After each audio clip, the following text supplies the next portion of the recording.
Hello and welcome to another exciting episode of Spotlight. Today we have a very special guest, Mr. Ewan Macleod, the Chief Transformation Officer at Bصحار International. Ewan, welcome to Spotlight. Hey there, sir. Good to see you. What digital trends influence the banking sector? Especially, we have seen a shift to remote operations, especially after the pandemic. Right. So, what kind of trends do you see in this banking sector?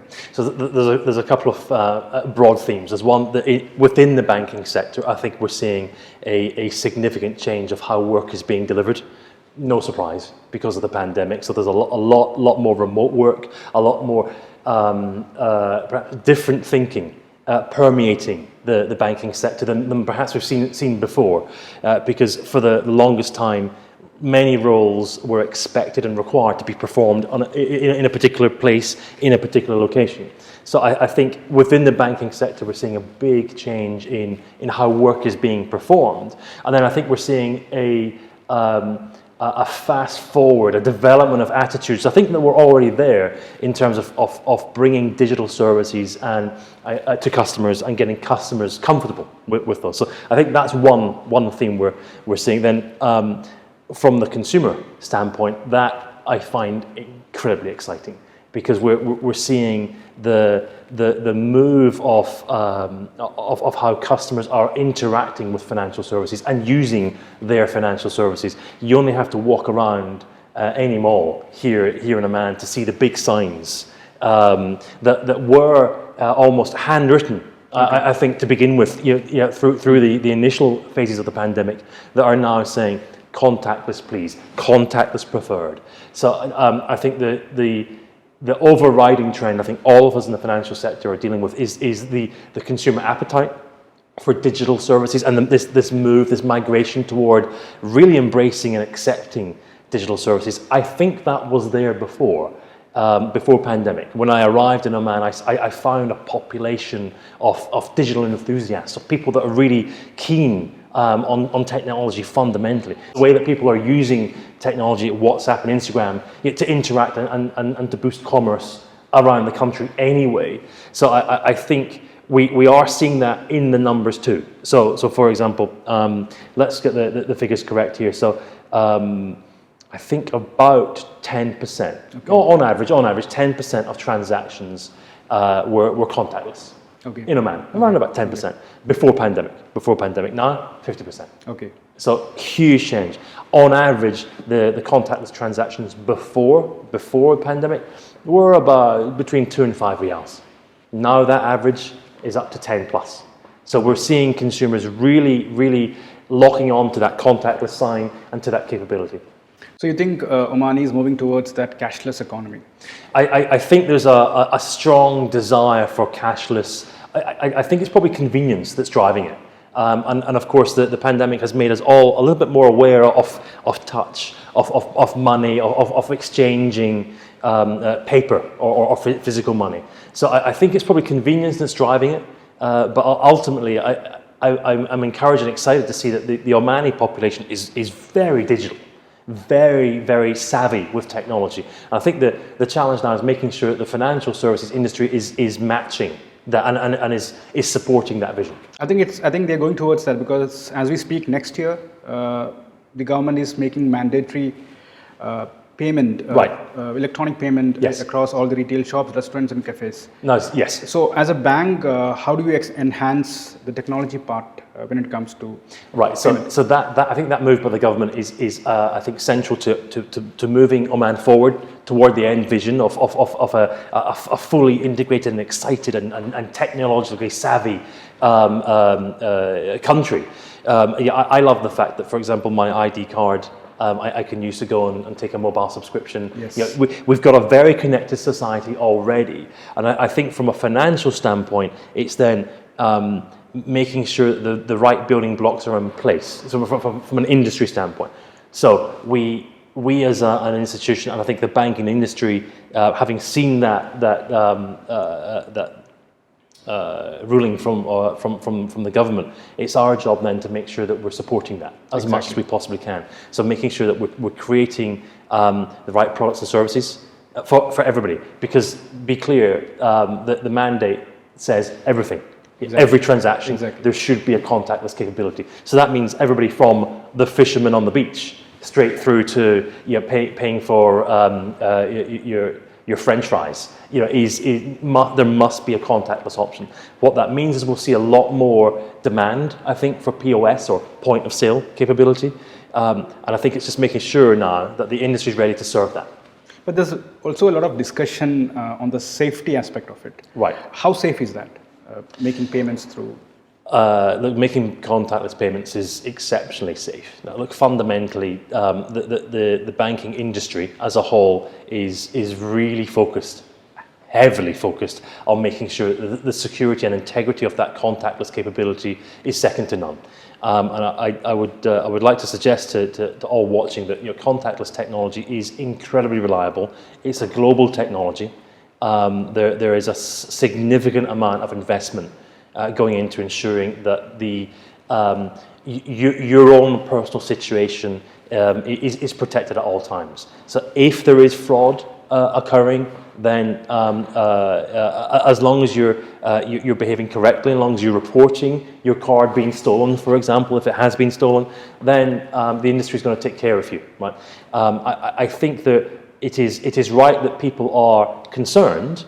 But also, I'd like to encourage that people recognize that it's a global technology with some significant technology capabilities and a heck of a lot of institutions supporting that, not just here in Oman. This is international. So I would hope and suggest that those watching would feel confident with the contactless technology. What are the latest technology-related developments at the bank to enhance the customer relations? I think fundamentally one of the key aspects we've been doing is making sure that the digital hygiene technologies are there, right? That anything that you wouldn't ordinarily do in branch, you can do on your phone. And it's interesting, I mentioned phones specifically because our customers, and I think it's fair across Oman, the vast majority of customers are, when you're thinking digital banking, you're thinking phone. You're not thinking net banking or online banking. That's an important segment, of course. We do have many customers that prefer that, but the majority have I think it's fair to say, have moved and are embracing mobile technology. So the key aspect for us is making sure that anything that you want to do in branch, you can do on phone. Okay. Key aspect. What are the key factors that aided the digital growth at the bank? Now, you must have seen this. There's a meme going around. Who drove the most transformation in your organization over the last 2 years? Was it the CEO? Was it the CTO? Right? Excuse me. Was it the CTO or was it COVID? And the answer is, I think, COVID. I think I like the quote from the Microsoft CEO Satya Nadella, who said, in the first instance of the pandemic, we saw 3 years of transformation in 3 months. So I think what the pandemic has done is helped accelerate that adoption of technology. I think it's fair to say that the plans were already in place. People were already embracing these new technologies, the digital banking, digital services here in Oman. It was already a thing, as the phrase goes. What the pandemic's done is just accelerated that.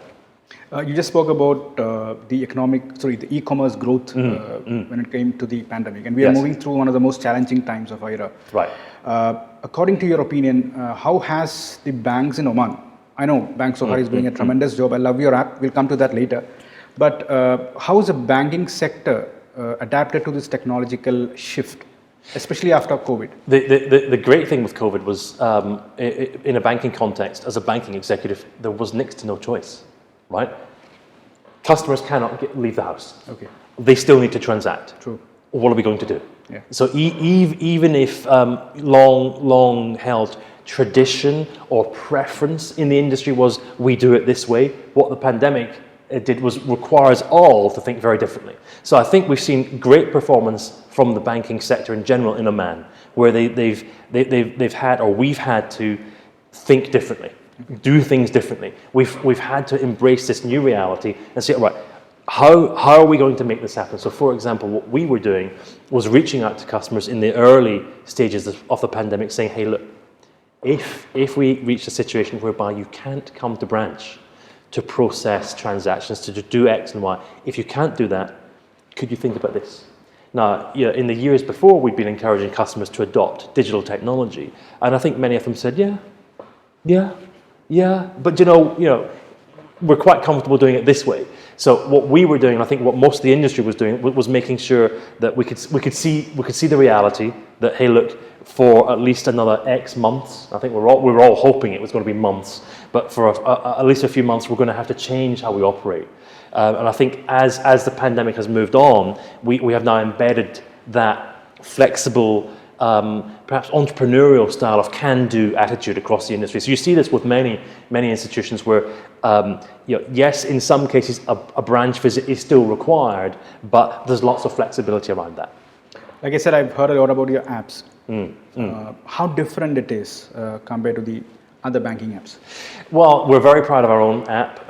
We rate, there's great work being done across the Omani marketplace in mobile apps, particularly in the financial services. But we've put a lot of effort into our app to make sure that it is both usable, looks good, feels good, is using the latest standards that set down by Apple and Google in terms of user interface. And also what we're doing is bringing a regular change rhythm. Because one of the things that I think a lot of customers are expecting is regular releases, so delivering value early and often. So the new app has been out since March, and since then, what's that? That's been 4 months. We've done 6 releases. So each release is bringing new features, new capability to the app. I think that's a really important aspect, and I think it's fair to say most of us are expecting any app provider to be updating on a regular basis, and it's true that the banking should be doing that too. So that's a key aspect of us, is making sure that every month at least you're getting a new release, new features, new things coming to your handset that should hopefully be ideally delighting you. That's the key vision of ours, making sure we're delighting the customer, but at the very least meeting your expectations on getting things done. You have a deep experience in leading the digital transformation. You worked in the UK, North Europe, and the Middle East. Oman 2040 vision is all about transforming completely into digital. Right. And I think the country is moving towards that. We're seeing that the cashless economy, absolutely, mandatory e-payment. Yes. How do you see the overall change looking from here for up till 2040? I'm super excited at the changes we're seeing in Oman already, and I think the confidence that the country is taking is I think correct. And I think the belief that the country is having in its digital capability we're really beginning to see that now with these announcements that we're seeing from government, from institutions, that, for example, contactless will now be mandatory. That's really important. And toward the 2040 vision, we can see great progress, really, really good progress. One of the things I'm constantly reminding people is, that there's a digital government already, right? The ID card here in Oman is second to none. The capabilities are fantastic. It's just making sure we're embracing them. So that when you walk into a mobile phone organization, you're looking to take a subscription, first thing you do, take out your ID card, stick it into the reader. That then provides their information, government central information. This is really cool infrastructure, really smart. So I think we're very well positioned, and I think Oman is really well positioned to not only execute on the 2040, but really, really delight and correctly service all of its citizens. So I'm really excited. There's a lot of misconceptions about digital banking. I just heard you've opened a branch in Azeba, which is fully digital. Right. Now, what does that mean? Right. So what we've done in Azeba is take the view of a digital branch one step further, even further. So when you walk into the Azeba branch, do go and visit. You'll see that it's been designed and intended as the most digital experience we can give you in a physical environment. Okay. Now to back that up, we've done a huge amount of work with our workflow. That's our process technology behind the scenes. So when you walk into branch, and branch is still a very important aspect of the banking experience. I think people still think digital means phone, mobile, right? And that's one aspect of it. But many of our customers, they want to have that relationship. They want to sit down. And then when they're in the branch, they're expecting it to be seamless. Yes. Now, what we've been doing is working really hard with our process technology so that when you're in branch, it's a seamless experience. So, for example, we've taken all paper. All paper out of the vast majority of customer processes already. We're working hard to remove all paper from everything, everywhere. But as a customer, if you walk into Zebra branch, you'll see the account opening process, paperless. By all means, bring some paper, but you don't need to sign anything physically. There's a signature pad. We're taking your ID. And we're looking that up with the ID card so the whole process is integrated and seamless for you as a customer. So that, for example, if you come in looking for a loan, sit down with a customer services advisor, and for us to process that, normally in the past it was bits of paper, sign here, bits of paper, sign here, another piece of paper, sign here. Now, click, click, click, done.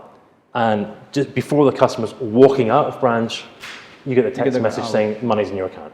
So that straight through end-to-end process has been really important to us while we've been upgrading the technology. It's also about making sure digital banking is driven by having fully digitalized, fully seamless, end-to-end, straight through processes. If you don't have that, then it's just sellotape. So that's a key focus for us as well. You were an entrepreneur before. Indeed. I've seen your CV and it's pretty strong. You were running digital and Indeed. companies. Yes. How was that journey? See, I started, promised myself as I came out of university that my first job would be working for myself. So I very much identify the work that you guys are doing with your business, and it's awesome. Congratulations, by the way. Really impressive. Thank you. And I identify wholly with the work you're doing, having been through a similar situation. I just really like the opportunity to make a difference for customers. And so I like the ability to program new things, to create new things, bring it to customers, and ideally they would want to buy it. And that innovation, that digital excitement of evangelizing new technologies, showing customers what can be done, I really enjoyed that as an early career. And then the opportunity to move into banking later on, having been an entrepreneur, having lived, if you like, the fast pace, bringing that attitude and bringing that can-do, make it happen attitude, the attitude that you guys are living daily in your business, bringing that to the banking industry has been really exciting. Lastly, where do you see Sohar International going from here for the next 5 years? So across the next 5 years, I see Sohar International playing a leading role in the development of innovative new financial services, but not just that, but beyond financial services. So I think there's a key aspect, and many of our customers are expecting not just the hygiene banking capability, but what else can you do for me? What other services can you do to make my life easier? So ongoing over the next 5 years, you'll see Sohar playing an increasing role, both for retail, but also for corporate customers, not just in the hygiene of day-to-day banking, but beyond. Thank you so much, Ewan. It's nice talking to you. Thank you. Thank you for the opportunity, sir. Thank you. Thanks.